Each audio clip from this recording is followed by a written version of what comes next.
Hey guys, on this Chris talks about The Five Bloods. It's a 2020 movie that got released on the 12th of June exclusively on Netflix, and I got to see it on the 14th of June, and now I'm doing my review on the next day because I wanted to digest a little this movie and get get better an idea of how I've seen this movie.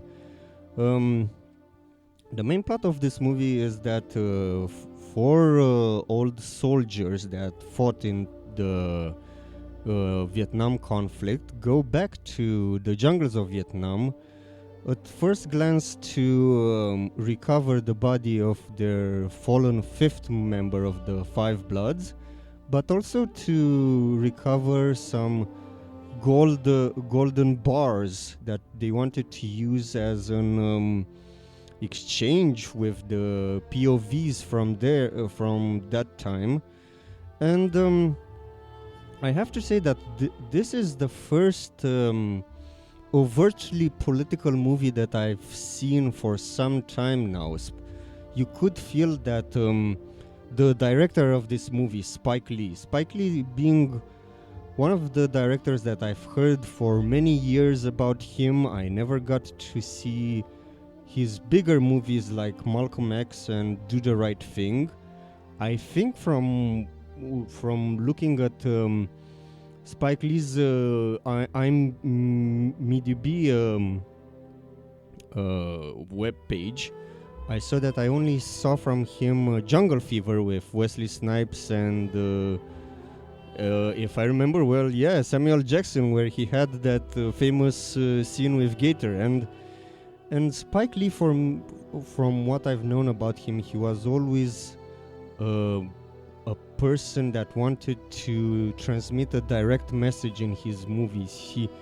He makes movies that talk about his political views, his views of racial discrimination and how black people are treated in America, and I have no problem with this. I really like this about Spike Lee, and this movie showed me a lot of elements that I like about a political movie, because throughout this movie, throughout the Five Bloods, you could see the heart and soul and anger that Spike Lee has towards movements such as Black Lives Matter, and towards how the black people were treated during the Vietnam War, especially seeing that there was still color segregation in the United States in the 70s, and they sent black people to fight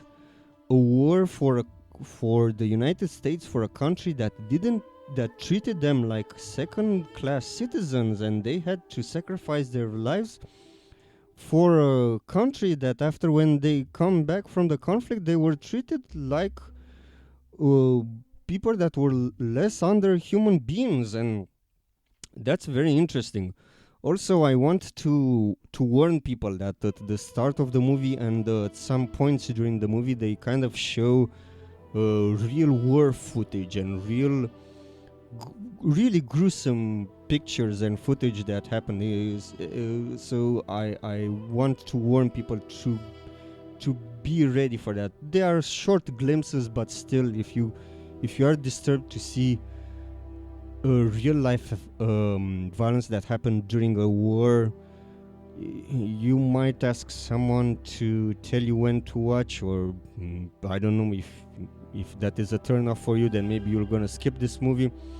Also, at some points of this movie, there was also kind of disturbing violence, kind of really good gore effects. I was really surprised that even during the movie, not only the real war footage, but also the movie used gore, and I was surprised by that. So yeah, and technically, I don't want to spoil this movie, but I want to warn my viewers about this kind of elements.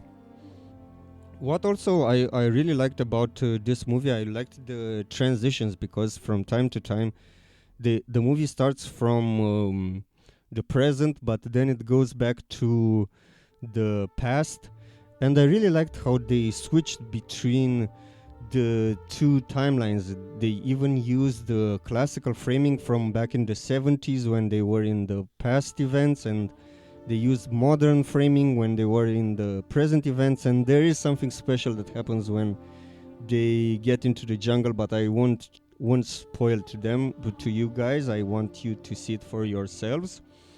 um, Also, the actors that I saw in this movie, most of them I don't know them. I don't know what they did throughout their careers, but I have to say that I really liked Delroy Lindo.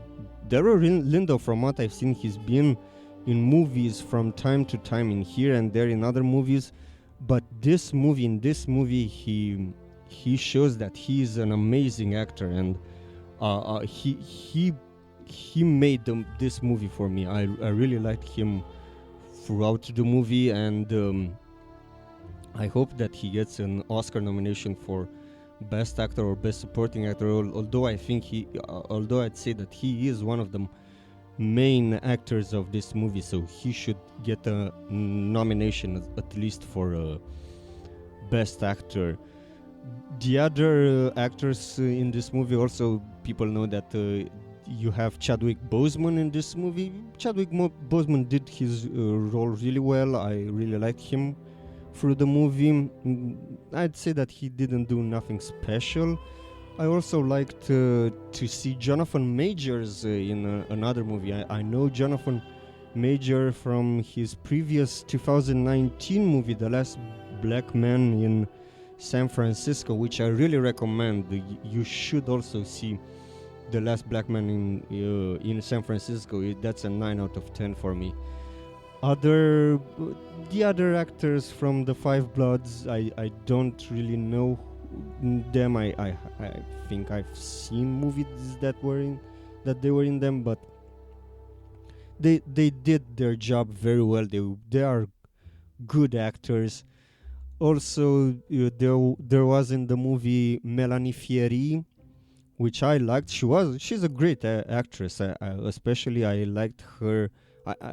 The first time I've seen Melanie Fieri was in The Legend of 1900, and also I really liked to see Jean Reno again in the movie. He was a delight in this movie. Also, I'd like to say that from some points of view, the main plot of the movie, you could see it as a Vietnam movie from some points of view. They also make some reference to Apocalypse Now, and also I could see some parallels with City Slickers and Fandango, because they have similar plots when they try to recover something that they heard of, and then they become closer as friends, and they talk about their past and talk about their life events and become stronger together. So yeah, there are some similarities, but the movie is more, I think, of a politically messaged movie, because they talk about stuff like Trump and black people who voted for Trump, and how the Vietnamese were screwed over by the Americans, and how the black people shouldn't have fought against the Vietnamese when they were so mistreated by white people.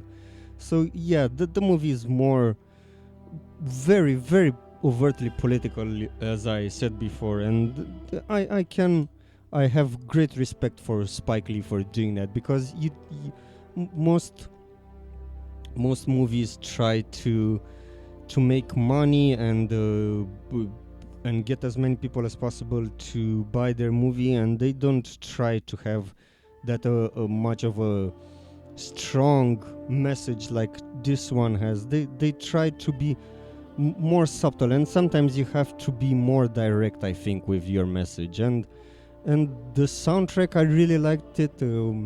I think it really stood out. This guy Terence Blanchard, which composed the music for The Five Bloods. I haven't seen other movies, I think, from him, but still I really liked him a lot.